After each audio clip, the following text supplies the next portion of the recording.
WV Uncommon Place. This podcast is a variety podcast that houses numerous series to cover mental health, empowerment, podcast framework, and various intimate series to get to know the hosts. Along with occasional movies reviews and dives in pop culture with our event podcast episodes. The Uncommon Place digs into bringing guests on that stories don't fit the mold and are very different. WV stands for the great state of West Virginia, and every quarter we cover something in West Virginia.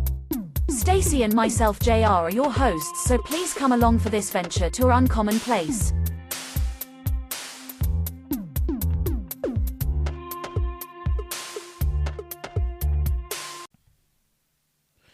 Welcome to West Virginia Uncommon Place. I'm JR, I'm your host, and I keep doing these little mini episodes that are leading up to the worst date ever.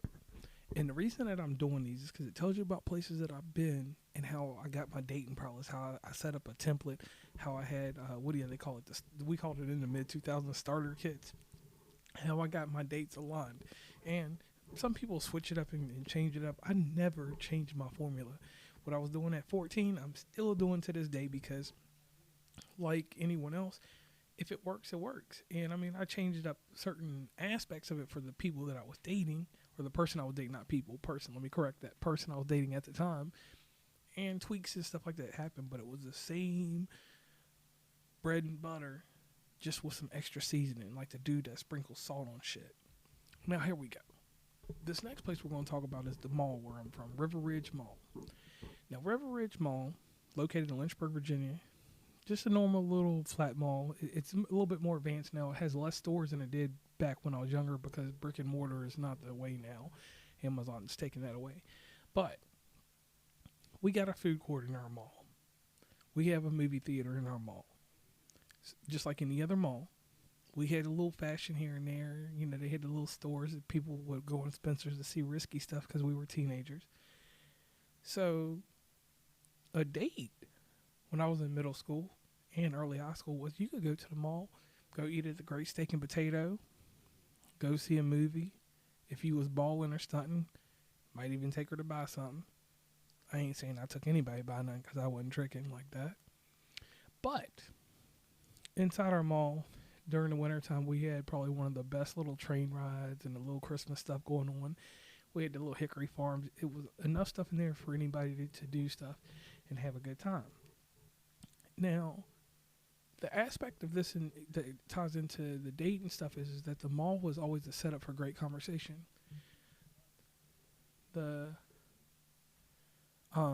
mall basically set up sometimes leaving there and going to the movies tent or going to the skating rink because you could get something to eat there, sit down and really talk, even though it was a lot of people around. But it was one of them places where I could talk to somebody and it wasn't like through the telephone, even though we did talk on the phone a lot.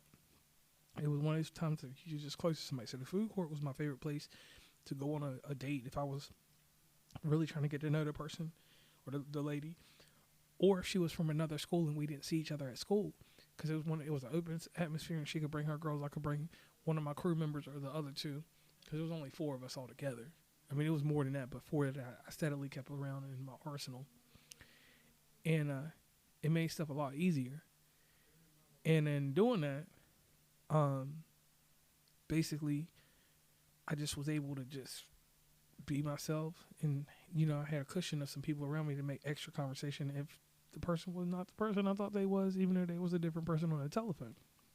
So going around the mall, we had, back then it was called Babbage's. Then it turned into Electronic Boutique, and it was GameStop. So I automatically would make a stop in that joint before I would even go talk to somebody, talk to the girl, or meet up with her, or go to Value City or somewhere. Just look around, do something that was just extra to keep me out the way. So, in doing so, all that worked out pretty well.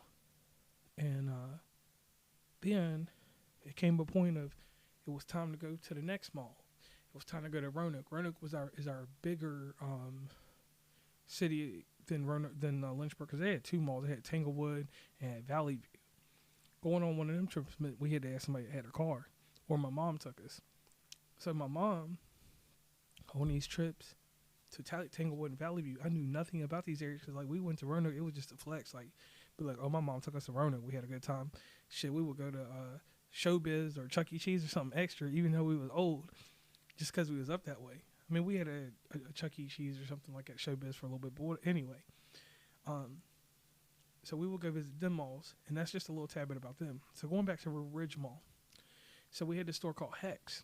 And Hecht was like is our designer store, is where the Nautica, Tommy Hilfiger, and all that stuff was at. And then eventually it became Macy's. So a lot of times I just would miss that store. But the area around there was areas you could sit down and blah, blah, blah.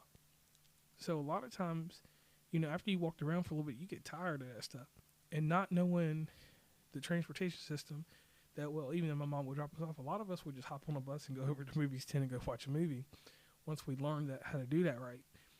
And then the further and further we got into going to the mall became less and less attractive to go to, because by the time you bought dinner and you went to the movie, that was at least $25, $30 back then.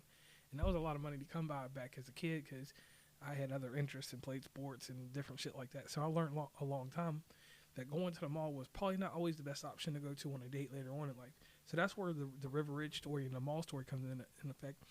I got dissed quite a bit in the mall.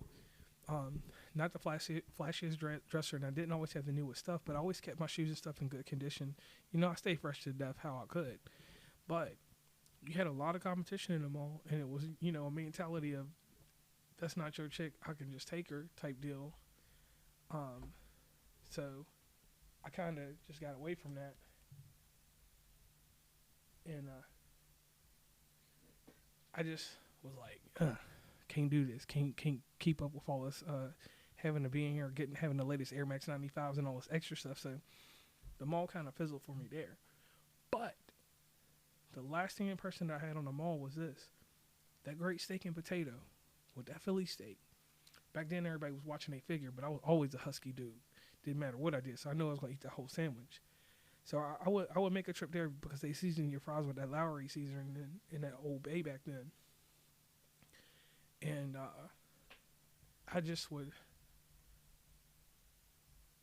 would just go ahead and go there and eat and just leave it at that. But now,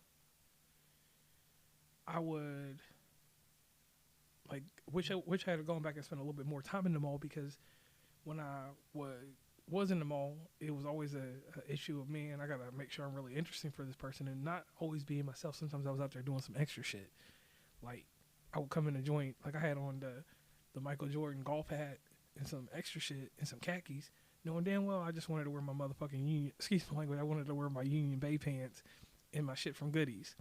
Because Goodies was a spot that I shopped at. My mom just took me there. She was like, get some Union Bays.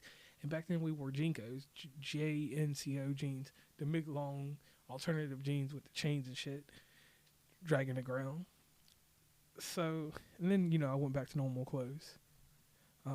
Levi's 5'11" guy for some reason.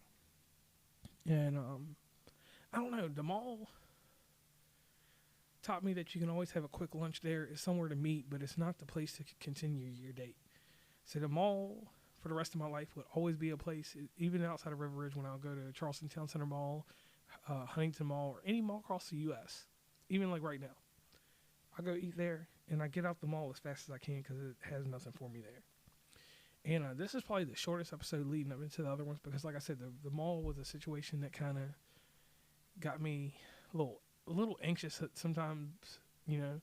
But I learned from it, and I learned that it was not the proper place to go on a date later on in life, and I learned that it was a place that it's a middle place. It's a lunchtime spot. Nothing else, nothing more can be achieved by going on a date at the mall, but to spend more money than you're expected to spend, or you're expecting to spend, that's what I meant to say. And that's basically it on that one. So once again, this is JR from West Virginia and Commonplace. Please like or subscribe. Let me know what you like about the show and different things like that. And thank you for being continued listeners to all our loyal listeners. We really appreciate you guys. And to continue with bringing you great episodes. And I'm out. Please follow WV Uncommonplace on Instagram, Tumblr, Twitter, TikTok, where we have some great content, Facebook, LinkedIn. Hit up the merch store at onecommonplace.square.site. Join the email list from the website, and rate, subscribe, and give feedback from your favorite podcatcher. And lastly, thanks for listening, and tune into the next episode.